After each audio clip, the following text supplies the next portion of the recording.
Y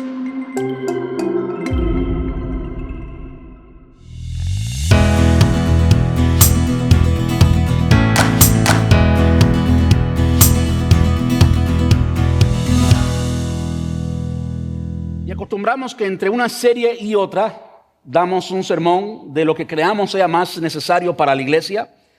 Y Pastor Aubrey, el pastor que predica en la mañana, y mi persona, pues nos hemos puesto de acuerdo con este tema. Yo le he titulado al sermón El poder de la generosidad transformadora. El poder de la generosidad transformadora, dice 2 Corintios capítulo 9 y versículo 6.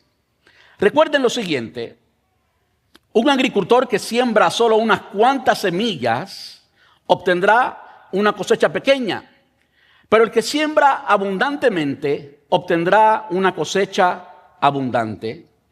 Cada uno debe decidir en su corazón cuánto dar, y no den de mala gana ni bajo presión, porque Dios ama a la persona que da con alegría. Y Dios proveerá con generosidad todo lo que necesiten. Entonces siempre tendrán todo lo necesario y habrá bastante de sobra para compartir con otros. Ayúdame a orar. Padre, gracias por tu palabra. Gracias por lo que continúas haciendo con nosotros, Señor, tu iglesia, tu familia, aquí en Brandon, iglesia, familia multicultural. Gracias, Señor. Ahora, Padre, nos disponemos a escuchar tu palabra y quiero rogarte que me llenes de tu gracia, que puedas, Señor, exponer lo que hay en tu corazón y en tu palabra con claridad y que pueda explicarlo, Señor, en formas prácticas, que podamos entenderlo, que podamos practicarlo y que, Señor, transforme la forma en que pensamos en cuanto al tema, Dios. Quiero rogarte que quites toda distracción, que quites, Señor, todo obstáculo, ya sea espiritual, emocional, físico, Señor, que tú lo quites y que tu palabra nos transforme, Señor. Dame la gracia, una vez más, para poder exponerla con claridad y con fidelidad a la palabra y a tu corazón, Señor. En el dulce nombre de Cristo Jesús, pedimos esto y te damos muchas gracias. Amén. Como decía al principio, hoy es un domingo especial.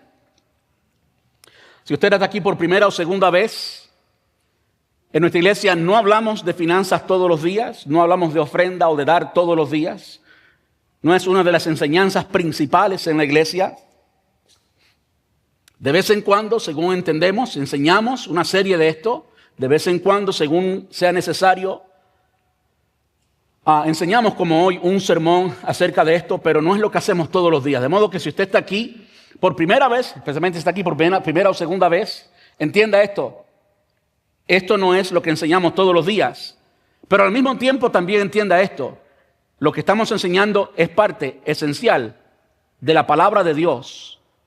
En nuestra iglesia enseñamos toda la palabra de Dios y aunque el tema de dar, el tema de las finanzas, del diezmo, demás y demás, sea controversial y sensible, no deja de ser uno necesario. Continúa siendo uno necesario, continúa siendo uno importante. Uno que el Señor se tomó el tiempo de hablarnos mucho de esto en la Biblia y por lo tanto creo que lo que nosotros debemos hacer como con el resto de toda la Biblia es prestarle la atención necesaria, abrir nuestro corazón, abrir nuestro entendimiento, porque al final lo que Dios siempre quiere hacer es que le conozcamos a Él y que seamos como Él. Amén. Que seamos como Él es y que experimentemos la libertad que le caracteriza a Él, la libertad según Juan, de la libertad gloriosa de los hijos de Dios. Amén. De modo que hoy quiero hablarles, sí, del poder de la generosidad transformadora. Y cuando hablo de la generosidad transformadora, hablo del impacto que causa la generosidad.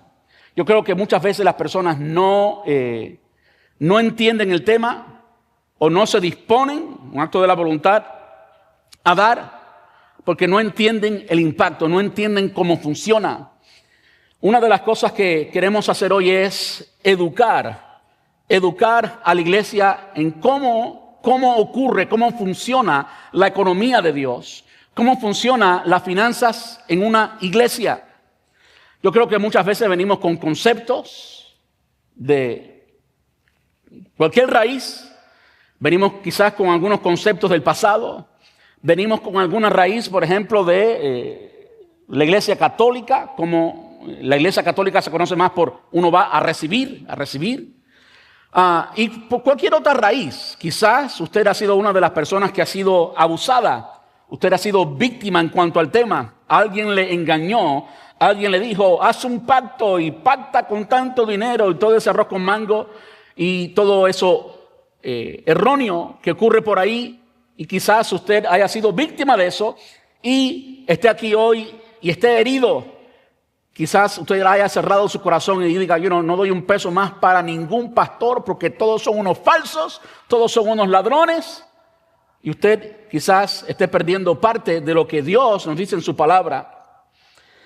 ¿Qué tal si vamos de nuevo allí a 2 Corintios capítulo 9? Y no voy a hacer exégesis completa de este pasaje, quiero leerlo de nuevo una vez más. Y después de eso quiero hablarles del propósito de dar.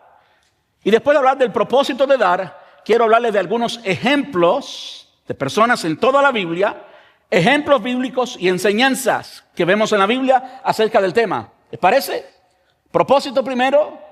Después, ejemplos y enseñanzas. De modo que si vemos en la Biblia y entendemos el propósito y por qué dar, y luego vemos a diferentes ejemplos en toda la Biblia de hombres de Dios, no de charlatanes, como muchos que hay hoy, y vemos más bien la enseñanza, la instrucción, yo espero que todos seamos, incluyéndome a mí, que todos seamos humildes suficiente como para recibirlo de parte de Dios y entender lo que en sí es el fin o mi propósito con esto, entender la generosidad transformadora, cómo Dios llega a través de nuestra generosidad transformar el mundo. Es a través de nuestra generosidad que Dios llega a transformar el mundo. Es como lo ha hecho antes, por eso estamos viendo ejemplos y enseñanzas. Es como Él lo continúa haciendo. Y si algo puede motivarle a esto es lo siguiente. Pudiéramos pedirle al Señor, como lo hice por mucho tiempo, pudiéramos pedirle al Señor que Él haga un milagro como solo Él sabe hacer. Y de repente aparezca en la cuenta de la iglesia millones de dólares. O en la cuenta de cualquier iglesia, cualquier cantidad de dinero. Recuerdo vívidamente, antes de construir este edificio, estábamos en otro edificio que se encuentra localizado en la St. Cloud Avenue, en Barrico. Y por mucho tiempo, quizás unos 3 meses, quizás 6, posiblemente hasta más, cada vez que colectábamos la ofrenda en la iglesia, me arrodillaba y oraba que el Señor nos regalara un edificio que sentara a 500 personas. Escúcheme bien, que nos regalara un edificio que siente a 500 personas, que sea útil, que tenga suficiente estacionamiento, demás y demás. Y lo hice así, con fe, creyendo que Dios puede hacerlo. Pero Dios no siempre nos responde en la forma que nosotros esperamos. Él tiene a veces planes mejores. Y después de mucho tiempo de orar en esa manera y pedirle a Dios en mi tiempo devocional por esto, porque realmente lo creo, lo he visto en otras ocasiones, Dios lo ha hecho con otras iglesias, ¿por qué no lo puede hacer con la nuestra? Pero esta fue la palabra que recibí del Señor. Si yo hago eso, yo puedo hacerlo, pero la iglesia, la gente no sería transformada. Si yo hago eso, la iglesia no sería transformada. Él recibiría más gloria o recibe más gloria cuando nosotros somos transformados. Y lo hermoso de esto es que para que alguien pueda alguien pueda dar en abundancia, para que alguien pueda dar mucho, tiene que tener mucho, ¿sí o no? Para que alguien pueda dar mucho, tiene que tener mucho, ¿vale?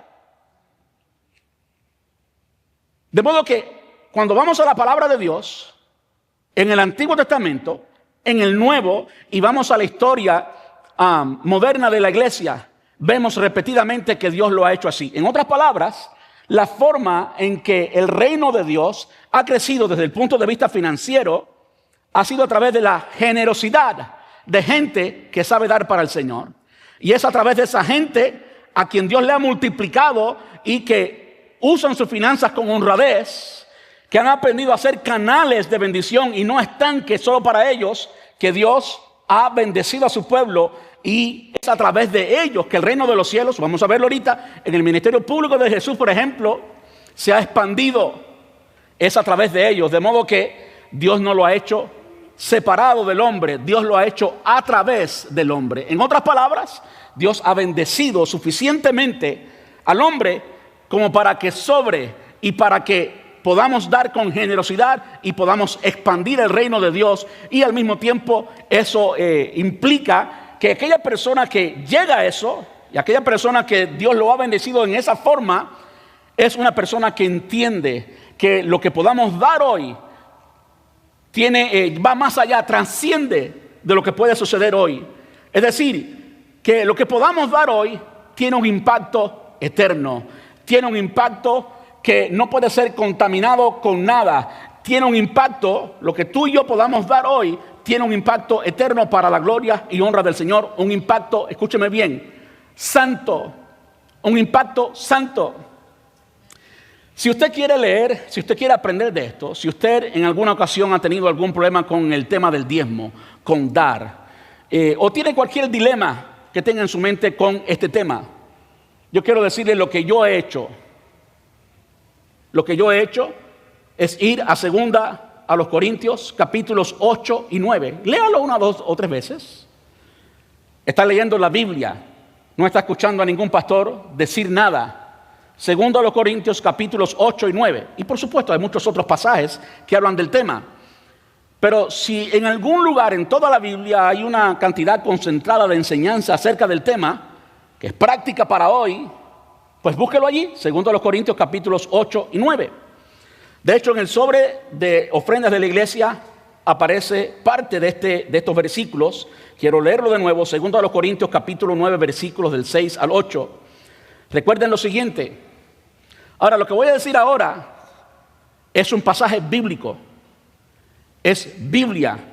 Y es la forma que el apóstol Pablo, no ningún charlatán, nos habla del tema. Ahora, digo eso porque han habido muchos charlatanes que han abusado de esto, ¿ok? Que han abusado de esto, de modo que ya decir la palabra semilla y siembre, mira, a mí me da miedo decirlo.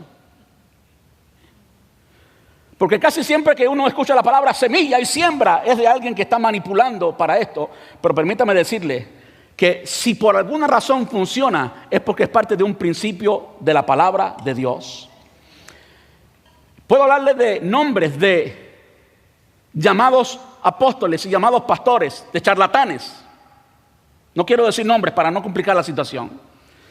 Pero estas personas abusan esto y cuando abusan eso lo hacen por la intención o con la intención de enriquecerse, por supuesto. Lo interesante para mí, analizando la situación como pastor, como persona que le importa todo lo que tiene que ver con la iglesia, lo asombroso para mí es que muchos de los miembros de esas iglesias creen esto, porque lo han abusado en la forma que esos pastores o ministros o lo que sé yo le han enseñado, pero ellos lo han creído. Y como lo han creído, en esos lugares hay muchos negocios prósperos. Quiere decir que a pesar de la mala intención de un vaso, de un predicador, o de sea quien sea la persona, la palabra de Dios ha florecido en el corazón de estas personas, han creído esto y por lo tanto terminan siendo familias cristianas prósperas, muy prósperas, porque han entendido este principio.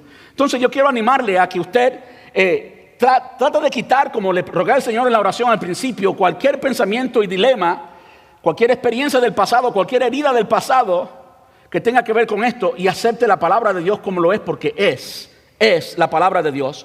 Recuerden lo siguiente: un agricultor que siembra solo unas cuantas semillas obtendrá una cosecha pequeña, pero el que siembra abundantemente obtendrá una cosecha abundante. Punto. No hay que explicar mucho. Está dicho muy sencillo, pero muy profundo. Todo el mundo entiende eso, ¿verdad que sí? Ahora aparece el pasaje que aparece en su sobre de ofrendas. Cada uno de, como propuso en su corazón, así lo dice la Reina Valera, dice, cada uno debe decidir en su corazón cuánto dar. Me llama la atención que habla de cada uno. Muchas personas dicen, yo no puedo yo no tengo. Bueno, yo sé lo que es eso. Yo sé perfectamente lo que es eso. No tener. Pero algo que me enseñaron desde muy joven, desde niño, me enseñaron a dar de lo poco. Porque si no sabemos dar en lo poco, ¿cómo creemos que vamos a dar en lo mucho? Si nos cuesta dar $1, ¿cuánto creen que nos costará dar 1,000? Vamos a aprender en lo poco. Cada uno, no importa la cantidad que puedas dar. La hermana que invocó la ofrenda ahorita nos hablaba de la viuda y del fariseo. El fariseo tenía mucho para dar y pensaba que lo que daba aquella era insignificante. Pero Jesús, si usted lee el contexto de esa historia, le dijo a todos ellos, a todos estos fariseos que daban mucho, ella ha dado más que todos ustedes, porque Dios mira el corazón. ¿Se da cuenta? Entonces, cada uno debe decidir en su corazón cuánto dar. Aquí lo dice muy claramente, no hay que explicar mucho. Y no den de mala gana ni bajo presión. No den de mala gana ni bajo presión. Cada vez que alguien tiene que manipularlo para que usted dé, bueno, ya usted está dando bajo presión. La forma bíblica de dar es una forma intencional, es una forma alegre, es proporcional a lo que usted pueda dar. Cada uno debe decidir en su corazón cuánto dar, ¿verdad? Y si usted, por supuesto, no puede decidir dar 1,000 si no tiene 1,000, ¿verdad? Usted decide, su decisión es una acción libre de su voluntad, que no puede ser de mala gana ni bajo presión. De modo que yo con frecuencia digo eso. Si usted no quiere dar, miren, no dé. Si va a dar de mala gana, no dé, porque estuviera dando y sí aumentaría los números en las finanzas de la iglesia. Pero aquel que recibe, y vamos a verlo ahora, aquel que es el dueño del oro y de la plata y para quien damos, no recibe algo de mala gana. Él no lo necesita. Dios no necesita absolutamente nada. El Salmo 24 dice que de Jehová es la tierra y su plenitud, el mundo y los que en él habitan. En otras palabras, todo, hasta lo que tú crees que tú tienes y es tuyo, no es tuyo, es de él. Él es el dueño del oro y de la plata. De modo que no podemos venir delante de Dios pensando que él es un mendigo que le estamos dando, y al darle de mala gana, pues él no recibe eso. Quédese con su dólar, tranquilo. Cada uno debe decidir cuánto. Quiero decirlo de memoria y me estoy mezclando las dos versiones, Reina Valera y la Nueva Traducción Viviente, y termino no diciendo nada. ¿Qué tal si lo leo mejor? Cada uno debe decidir en su corazón cuánto dar, y no den de mala gana ni bajo presión, porque Dios ama a la persona que da con alegría. Dios ama al dador alegre. Piense un poquito en eso. Un dador alegre, alguien que le gusta dar, alguien que disfruta dar. Por supuesto, Dios ama a todo el mundo, porque de tal manera amó Dios al mundo que dio a su Hijo unigénito, ¿verdad? Juan 3:16. Pero aquí no se está hablando de algo especial. Yo creo que cuando hay una persona que ha entendido el corazón de Dios y ha entendido la generosidad y termina dando generosamente, con alegría, de corazón, en la forma correcta, no porque lo manipularon, no de mala gana, sino dar como dice aquí, esa persona yo creo que entiende un poquito mejor a Dios y disfruta un poquito mejor su comunión con Dios. Y si usted no cree lo que estoy diciendo, lea 2 Corintios capítulos 8 y 9, ambos capítulos, léalos 5 o 6 veces. Yo lo leí varias veces, más de 5 o 6, y entonces hablemos. Dice, y Dios, escuche, y Dios proveerá con generosidad todo lo que necesiten. Entonces, me encanta el énfasis, entonces siempre, diga conmigo, siempre tendrán todo lo necesario, y habrá bastante de sobra para compartir con otros. ¿Le doy un aplauso al Señor por eso?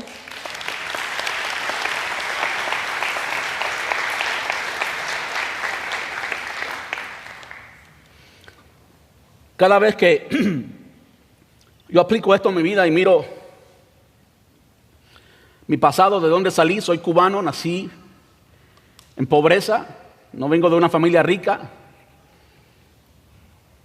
Pero aún así, en medio de la pobreza éramos generosos. Y cada vez que pienso en lo mucho que el Señor me ha bendecido, lo mucho que el Señor ha prosperado, lo que Él ha puesto en mis manos, Él lo ha hecho. No hay más que agradecimiento en mi corazón, y muchas veces cuando pienso en eso lloro, y no quiero llorar hoy, por eso no quiero continuar abundando del tema. Quiero hablarles primero del propósito. Quiero hablarles de que damos a Dios, no a los hombres.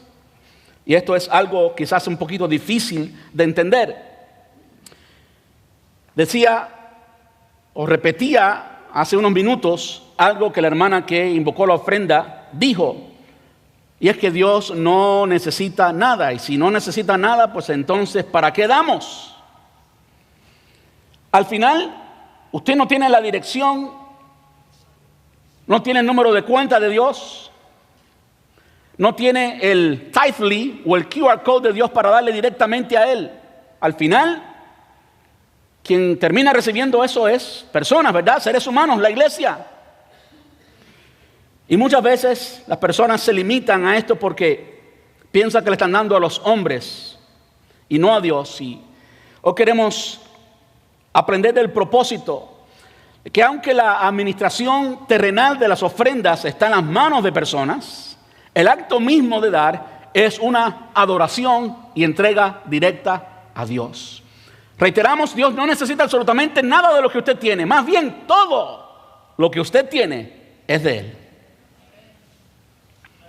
Todo lo que tenemos es de Él. Yo no sé cuántos han pasado por la experiencia dolorosa de creer que esto es mío y muy mío y muy mío, hasta que aprendes que lo perdiste y no era tuyo nada. No sé cuántos han pasado por esa experiencia dolorosa. Algo que tenemos que entender es que cuando damos a Dios, y dar es una acción de adoración y de entrega directa a Él. Que no tenemos nada que darle, que todo lo que tenemos es porque Él nos los ha dado, Él nos los ha provisto. Él nos dio primero que nada la vida, nos dio la capacidad para hacer el dinero, nos dio el tiempo, nos dio todo lo que necesitamos para eso. Darlo es un acto de adoración, es un acto de entrega, es un acto de reconocimiento a Dios. Es una de las cosas primero que tenemos que hacer. Hay un pasaje muy conflictivo, muy complicado, pero quiero tratarlo hoy, a pesar de que sea así. Y es el pasaje más abusado de toda la Biblia cuando tiene que ver con esto de dar. Y no quiero evitarlo hoy. Sentí mucha tentación de evitarlo para no tener que hablar del tema. Pero ¿qué tal si vamos allí a Malaquías? Uno de los libros del Antiguo Testamento, Malaquías capítulo 3 y versículos del 6 al 12. La mayoría de las personas que hablan de Malaquías no explican lo que voy a explicarle hoy. Y es lo siguiente. En Malaquías capítulo 3, Dios le está hablando al pueblo de Israel, por supuesto, y le está hablando acerca de las muchas formas en las que ellos han ofendido a Dios. ¿Ok? Y la que vamos a leer es una de ellas. Es una de ellas. Ahora, me llama la atención, nos debe llamar la atención a todos, el hecho de que es una en la que Dios, no el hombre, en la que Dios en su soberanía, Él quiso abundar más, Él quiso explicar más. Quizás, solo quizás, era necesario hacer esto con este tema. Si usted lee el capítulo 3 de Malaquías, va a saber exactamente a qué me estoy refiriendo. Solamente con ver el versículo 6, usted va a tener una noción de esto. Malaquías capítulo 3 y versículo 6 dice: yo soy el Señor y no cambio. Él, en su carácter, es así, Él no cambia en su carácter. Dice, por eso ustedes, descendientes de Jacob, está hablando del pueblo de Israel, aún no han sido destruidos. ¿Por qué? Porque Él no cambia. Desde los días de sus antepasados han despreciado mis decretos y los han desobedecido. Ahora vuelvan a mí y yo volveré a ustedes, dice el Señor, Dios de los ejércitos. Pero ustedes preguntan, ¿cómo podemos volver cuando nunca nos fuimos? Quiere decir que el pueblo de Israel no era consciente de cómo habían ofendido a Dios. Ahora Dios le está diciendo aquí, ustedes me han ofendido. Dice el versículo 8, ¿debería el pueblo estafar a Dios? Sin embargo, ustedes me han estafado. Pero ustedes preguntan, ¿qué quiere decir? ¿Cuándo te hemos estafado? Me han robado los diezmos y ofrendas que me corresponden. ¿Usted escuchó eso? Esto es para el pueblo de Israel, no se asuste, ¿ok? Primero lo pone en términos de robo, así de tanto él es dueño de esto, ¿ve? Me han robado los diezmos y ofrendas que me corresponden. ¿De quién son? De él, ¿verdad que sí?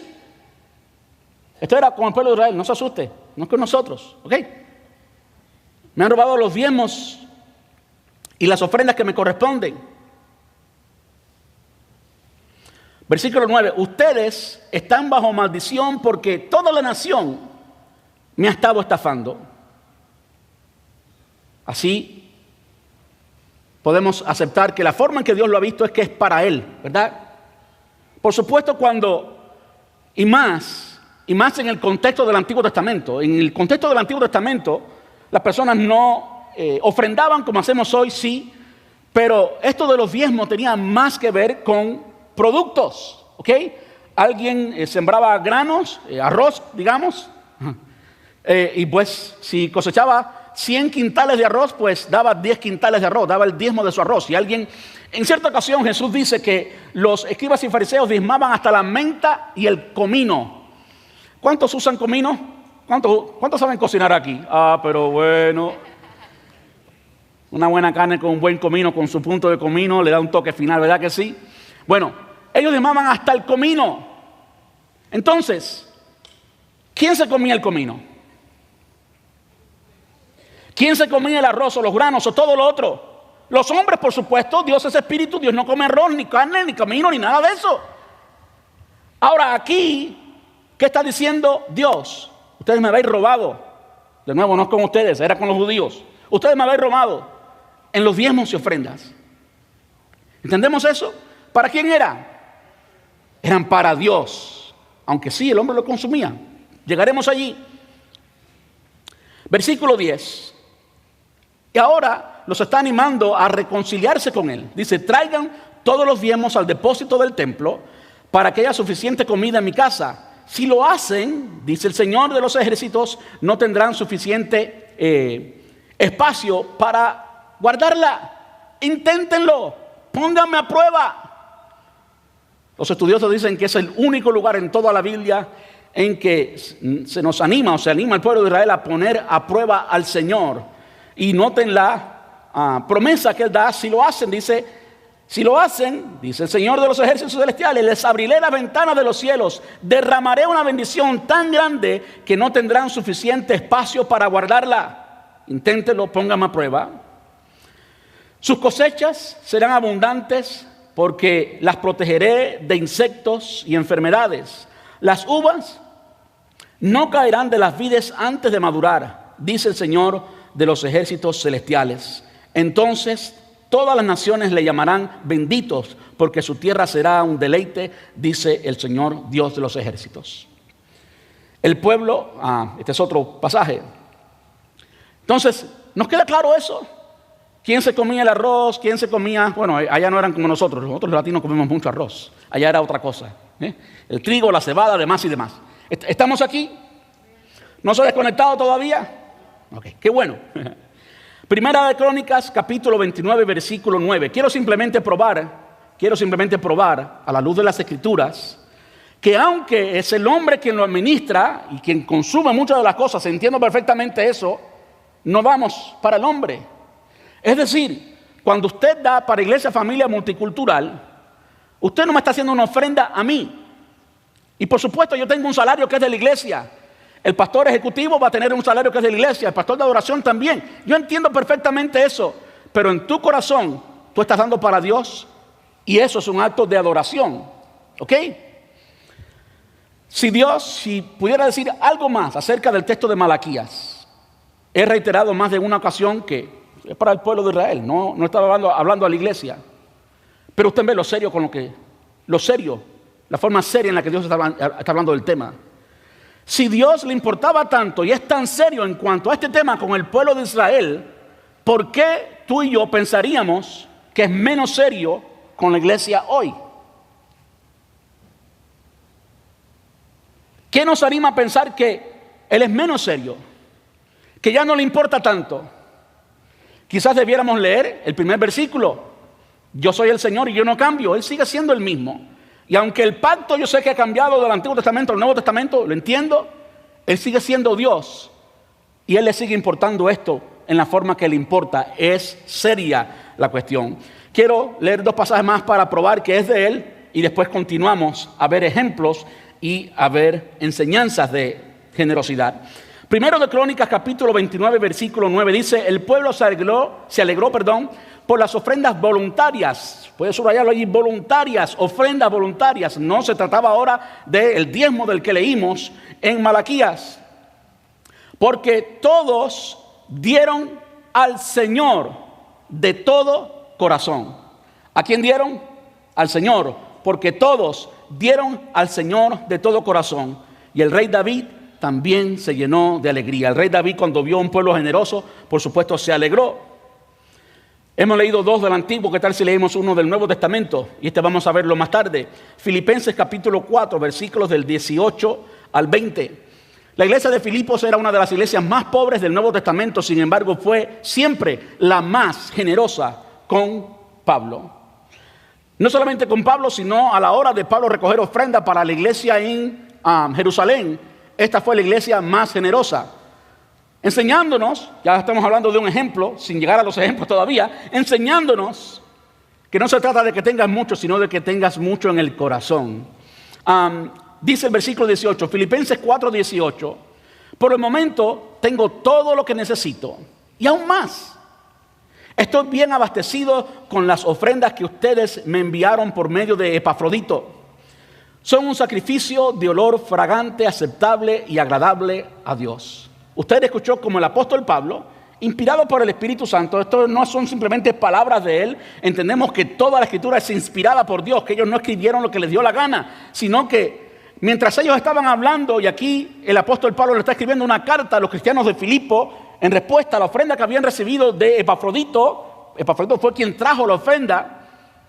Él está diciendo que son un sacrificio de olor fragante, aceptable y agradable. ¿A quién?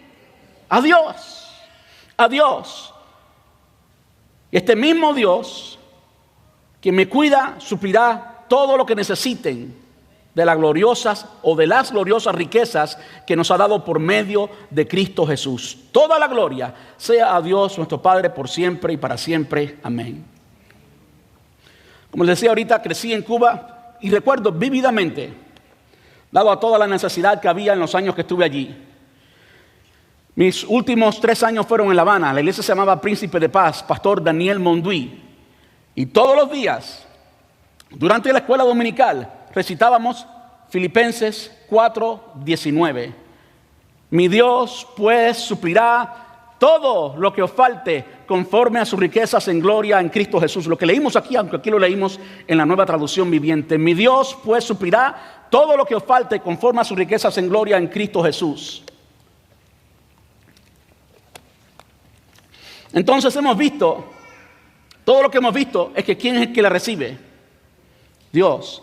Aunque yo sé que quien la administra es el hombre. ¿Hemos visto eso? Yo espero que sí. ¿Cómo Dios es quien recibe al hombre administrar? ¿Cómo Dios recibe las ofrendas y damos las ofrendas a Él? Aunque en el Antiguo Testamento, por ejemplo, era el hombre quien se comía el comino. Bueno, eso dejémoslo a Dios. Yo no entiendo cómo es esa transacción, pero yo sé que Él recibe gloria, según dice aquí la palabra, cuando tú y yo damos. Amén. Quiero que veamos ahora algunos ejemplos bíblicos. Algunos ejemplos bíblicos. El primero me va a permitir hablar un poquito de la historia del diezmo. Yo sé que hay muchos que odian el tema, muchos han cerrado el corazón al tema. No es un tema para odiar, es un tema para entender y que nos transforme. Abraham ofreció diezmos a Melquisedec. Génesis capítulo 14, versículos del 18 al 20. No vamos a leerlo. ¿Qué ocurre aquí? ¿Y por qué esto es tan importante? El pueblo de Israel no existía todavía. Dios había llamado a Abraham, el padre de la fe. Abraham, Isaac, y después es que viene Jacob. Jacob es a quien Dios le cambia el nombre a Israel. El pueblo de Israel no existía. La raíz estaba aquí. Abraham Fue un hombre a quien Dios le dio mucho. Dios le dio mucho. Si usted puede estudiar lo tanto que tenía Abraham en su tiempo, antes de la ley, antes que existiera la ley del diezmo, ya en el corazón de Abraham había este principio y esta costumbre de honrar a alguien con finanzas, con dinero, y honrarlo con una cantidad sustancial, con una cantidad significante, con el diezmo. Aquí aparece por primera vez la palabra diezmo, antes que fuera una ley, antes que se convirtiera en una ley de taxes para el pueblo de Israel. Ya el diezmo existía como una costumbre y era una de las formas en que Abraham demostró generosidad a Melquisedec. Sabemos que en el libro de Hebreos, en el Nuevo Testamento, se nos habla acerca de Melquisedec y demás, pero no quiero entrar en ese tema porque no tiene tanto que ver con lo que estamos hablando hoy. Simplemente vemos el ejemplo de ¿quién? Del padre de la fe, Abraham. ¿Saben qué me llama la atención de Abraham? ¿Saben por qué Dios pudo bendecir a Abraham en la forma que lo bendijo? ¿Saben por qué? Porque Dios le dijo a Abraham: sal de tu tierra y de tu parentela y ve a la tierra que yo te mostraré. Y allá dejó a Abraham todo lo que tenía y se fue. Y cuando se llevó a Lot y Lot le hizo como que trampas, él le dijo: ¿Cuál tierra tú quieres? ¿Esta tierra es la mejor? Ok. ¿Cuántas ovejas quieres? ¿Quieres las mejores? Ok. Y él se fue para el lugar menos productivo, más difícil, pero la bendición de Dios estaba con él. Y allí Dios los bendijo. Y hay mucho que pudiera decir acerca de Abraham, pero sin duda es uno de los ejemplos clásicos de generosidad. Entiéndase esto: el pueblo de Dios no existía todavía, no había la ley, nadie tenía que dar diezmo. Dios no podía decirle a Abraham que tú me robaste diezmos y ofrendas, porque no había tal cosa como la ley de diezmos para el tiempo de Abraham. Abraham lo dio de su generosidad, de su voluntad, de su corazón. ¿Listo? ¿Qué tal si seguimos y miramos a Éxodo capítulo 36, versículos del 5 al 7? Y ahora vemos la generosidad no solamente de un hombre, sino de un pueblo, el pueblo de Dios. Dice que en el tabernáculo ellos dieron tanto para la construcción que Moisés tuvo que detenerlos. Eso es la generosidad de un pueblo. Yo no he conocido algo así todavía en ninguna de las iglesias en la que he estado. Que la gente da tanto y dice: mira, no ven más porque, mira, ya no hay más donde poner. Así de generoso terminó siendo este pueblo. ¿Y qué tal David? David es otro. Él salió de allá de la nada, su padre se había olvidado de él, pero Dios tenía un plan con él y Dios lo bendijo de una forma extraordinaria. David contribuyó generosamente para el tesoro, de su tesoro personal para el templo, y motivó a todo el pueblo a hacer lo mismo. Es decir, en otras palabras, él dio el ejemplo. Sacó de su tesoro personal para la construcción del templo y invitó al pueblo a hacer lo mismo. Fue un ejemplo. ¿Saben algo que me tocó predicar de esto hace como 5 años y todavía hasta el día de hoy me marca? Fue aquí precisamente Canción, la escuela de música que dirigía para ese tiempo Oscar. Hoy Rosy es quien la dirige. Oscar me invitó a hablarles a los ministros de música, y David era un ministro de música, ¿verdad que sí? El ejemplo del Antiguo Testamento de ministro de música. Y yo hablé de la actitud, del corazón y el carácter de un músico, en este caso David. ¿Saben qué me llama la atención de David? Les acabo de decir que David contribuyó de una forma significante de su tesoro personal y animó después al pueblo. ¿Para qué dio? Para construir el templo. El templo era para Dios, ¿verdad? Construirle casa al Señor era la ambición de David. Y David luchó tanto para esto. Y llegó el momento que Dios le dijo: David, hay mucha sangre en tus manos. Tú no vas a construir el templo. Decirle que no a alguien, en mi experiencia personal, eso es lo más difícil. No, esta es tu pasión, pero no vas a hacer eso. ¿Saben qué me llama la atención? Que fue después y durante ese tiempo que David se desbordó en generosidad. No lo detuvo y él dio mucho. Y sí, fue su hijo Salomón quien construyó el templo, pero construyó con el tesoro de David. para gloria de Dios, por encima de cualquier falla que tuvo David y de cualquier cosa, aunque tenía sangre en sus manos, como dijo Dios ahí, usted va hoy a Jerusalén y existe la ciudad antigua de Jerusalén, le llaman la ciudad de David. Entonces ya hemos visto algunos ejemplos del Antiguo Testamento. ¿Qué tal si vamos a ejemplos del Nuevo Testamento? Como aquella viuda pobre de la que hemos hablado ya en varias ocasiones durante este sermón. Marcos capítulo 12, versículos del 41 al 42. Si usted está tomando nota, puede tomarlo, leerlo después. No vamos a leerlo ahora. Una viuda que dio 2 dramas para el Señor. Los creyentes de Macedonia, les invité al principio a leer la segunda carta de los Corintios capítulos 8 y 9.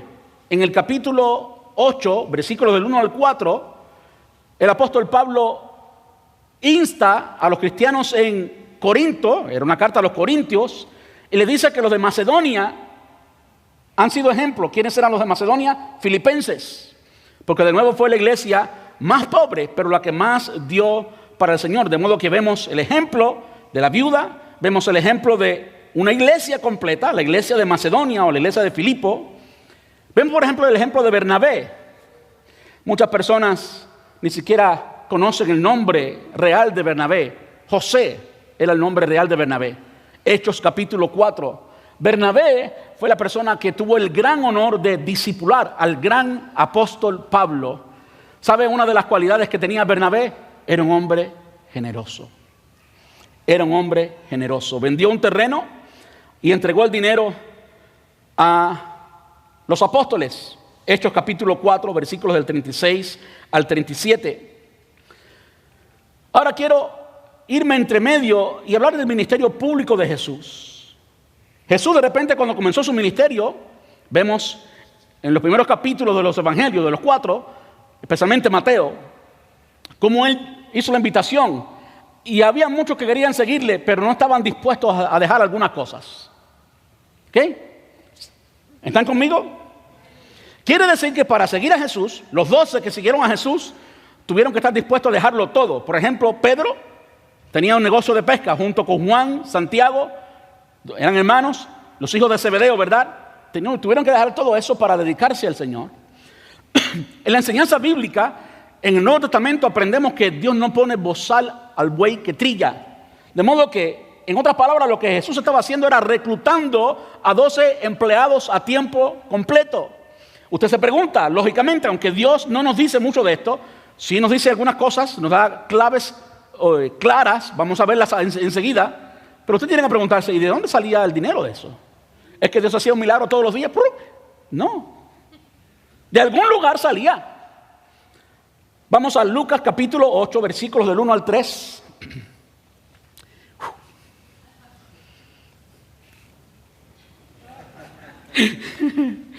El que tiene oídos o ojos entienda lo que está pasando aquí. Lucas 8 del 1 al 3. Dice, aconteció después que Jesús comenzó un recorrido por todas las ciudades y aldeas, predicando y anunciando las buenas noticias del reino de Dios. Iban con él los 12 discípulos, escucha ahora, y algunas mujeres que habían sido sanadas de espíritus malignos y enfermedades. Entre ellas estaba María Magdalena, Juana, la esposa de Chuza, administrador de Herodes, Susana y muchas otras que contribuían con sus propios recursos al sostén de Jesús y sus discípulos. Ahí usted tiene una respuesta literal a eso. ¿Qué había pasado? Muchas mujeres prominentes.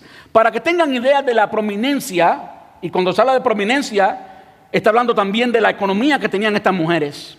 María, creo que he explicado esto antes, María era un nombre muy común en todo Israel, porque Miriam, la hermana de Moisés, fue alguien muy importante en la historia judía, la historia hebrea, de modo que había muchas Marías en todo Israel. Y había una ciudad, yo he estado en esta ciudad, que se llama Magdala. ¿Cuántas Marías había en Magdala?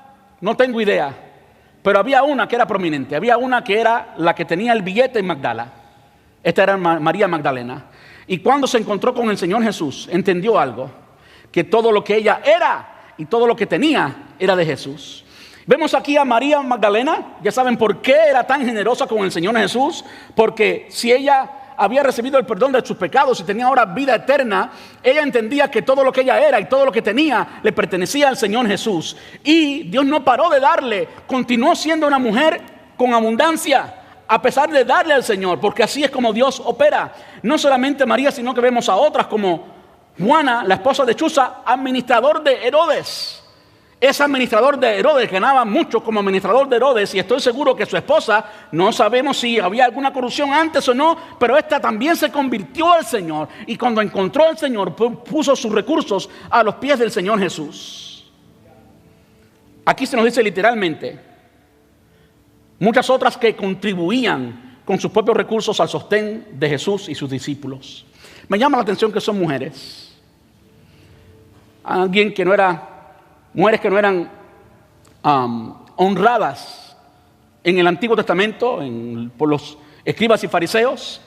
Algo que hizo Jesús muy grande, honró a la mujer y le dio un lugar como nunca antes había recibido. Y consecuentemente esas mujeres eran muy generosas. Y se nos dice aquí, Lucas nos dice, que cuenta la historia, que de allí salían los recursos para Jesús y los discípulos. Lo dice literalmente allí en Lucas 8, del 1 al 3. Si usted estudia Juan 12, 6 y Juan 13, 29, va a entender que había un fondo común para los discípulos que era administrado por Judas. No me pregunte por qué el Señor, en su sabiduría y en su soberanía, escogió a un ladrón para que administrara el dinero. Algún día le preguntaré eso, o algún día entenderé eso sin preguntarle, según nos enseña la palabra, que el día no preguntaréis nada, lo entenderé en todo. En un momento lo entenderé, pero hoy no lo entiendo. Lo cierto es que había un fondo, había una cuenta de banco que Judas administraba. Podemos considerar las muchas formas en que Jesús proveyó, como la pesca milagrosa. Bueno, esos peces se vendieron, ¿no?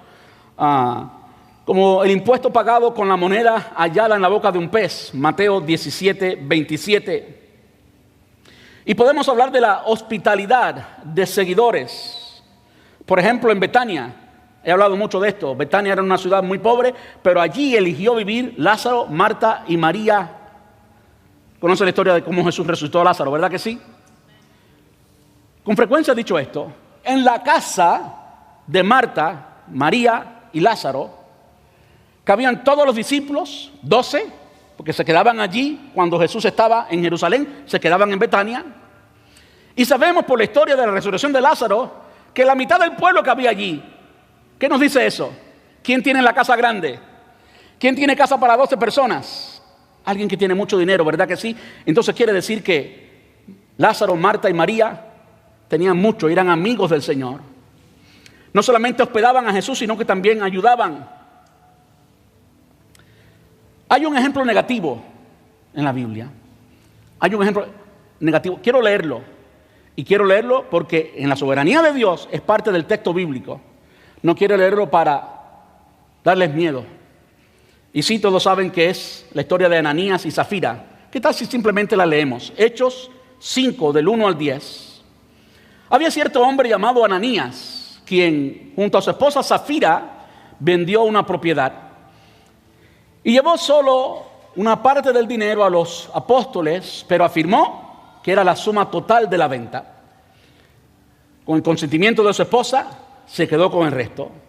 Entonces Pedro le dijo: Ananías, ¿por qué has permitido que Satanás llenara tu corazón?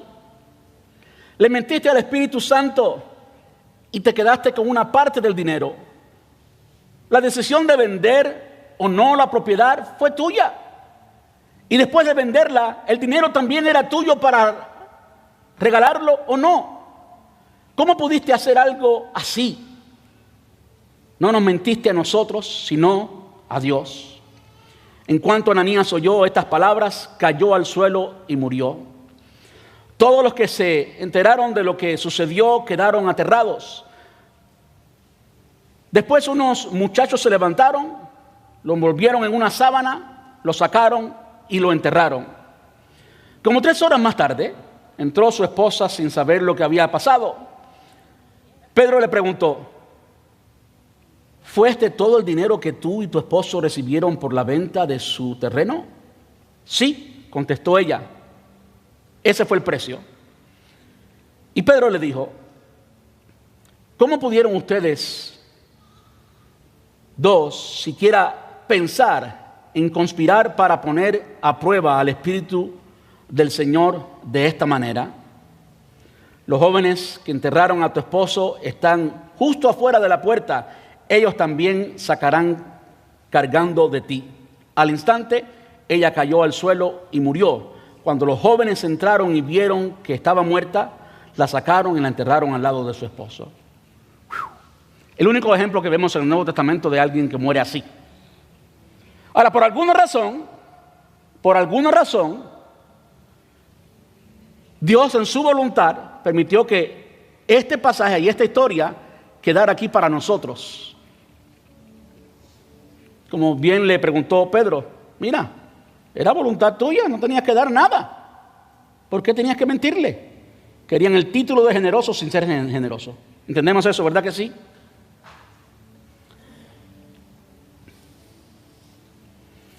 Quiero terminar con algunas enseñanzas. Dos en específico. La primera ya la leímos, por eso quiero referirme a ella. Dios da semilla al que siembra y luego pan para el que come. De la misma manera, Él proveerá y aumentará sus recursos y luego producirá una gran cosecha de generosidad en ustedes, segundo a los Corintios 9:10. Ya hemos visto algunos ejemplos, hemos visto uno negativo, ahora vamos a ver enseñanza, ya hemos visto una. ¿Qué tal? Hechos 20:35. Recuerden las palabras del Señor Jesús. Hay más bendición en dar que en recibir. ¿Les puedo leer otro? Con este sí termino, ¿ok?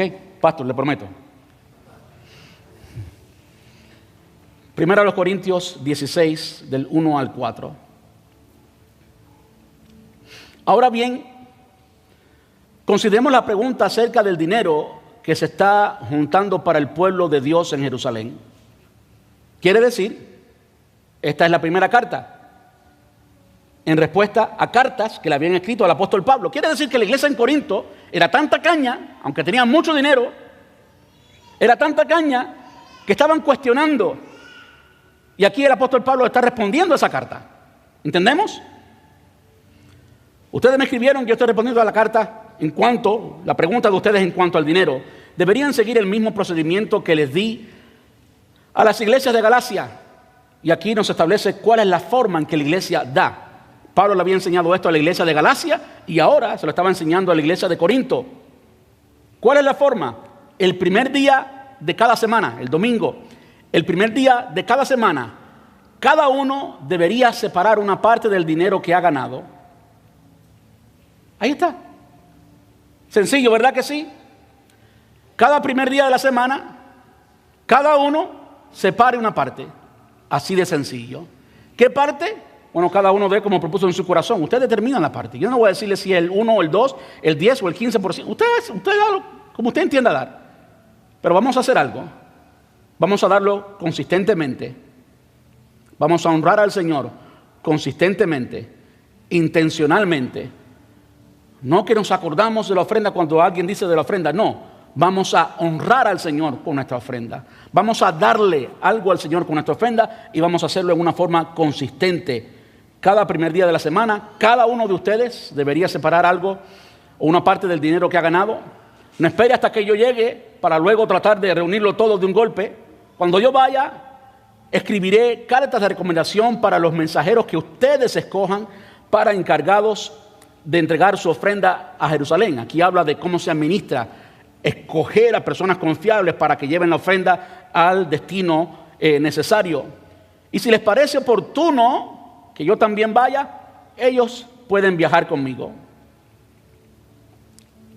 Les prometí que era el último, así que va a ser el último.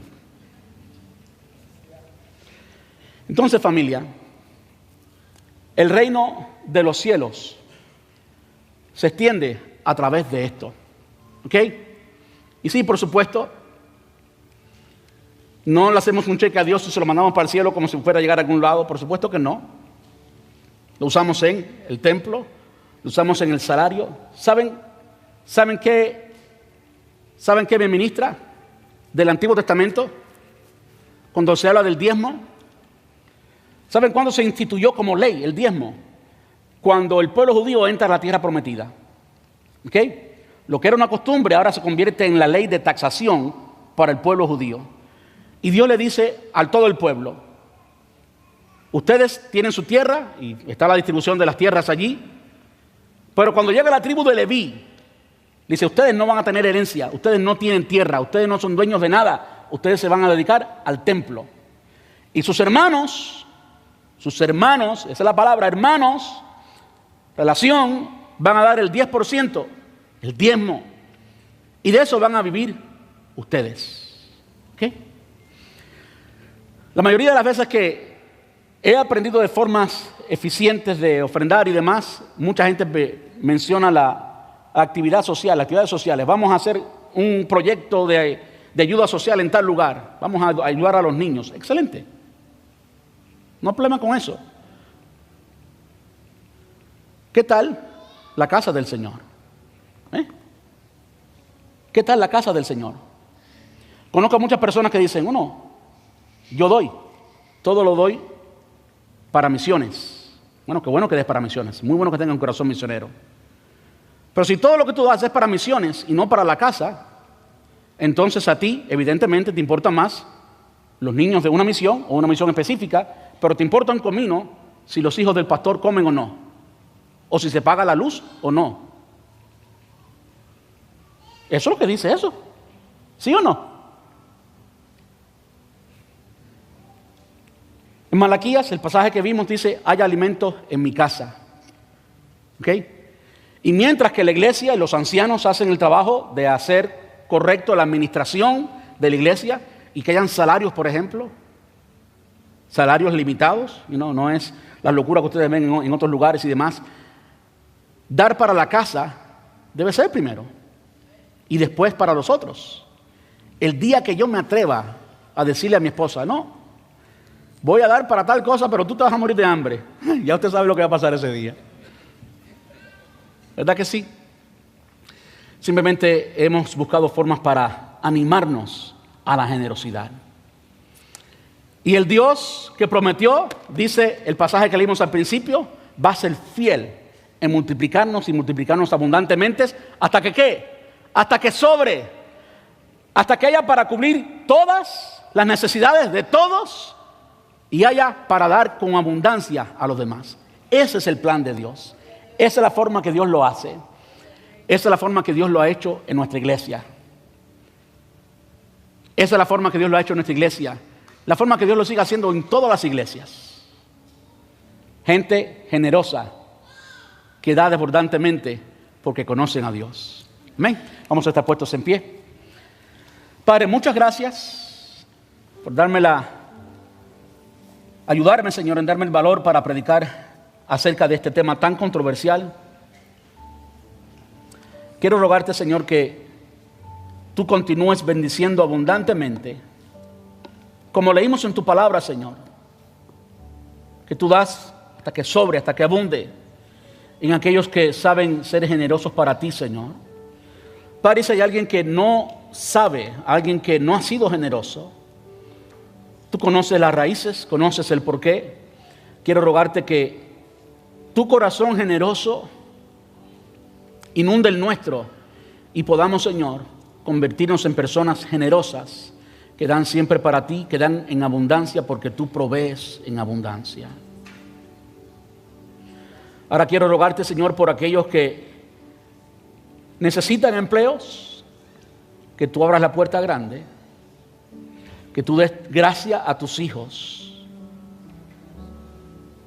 Aquellos que tienen negocios, que tú des gracia a tus hijos, que tu gracia, que tu bendición, que tu favor sea evidente sobre sus vidas, que tú les ayudes a administrar, de modo que puedan convertirse en canales de bendición para que tu reino siga avanzando hacia adelante.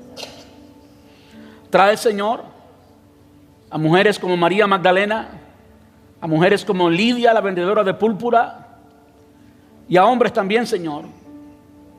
Gente que vive para ti. Gente que entiende que todo lo que tenemos es tuyo. Que todo lo que somos y todo lo que tenemos es para ti, Señor. Bendice abundantemente en el nombre de Jesús. Amén.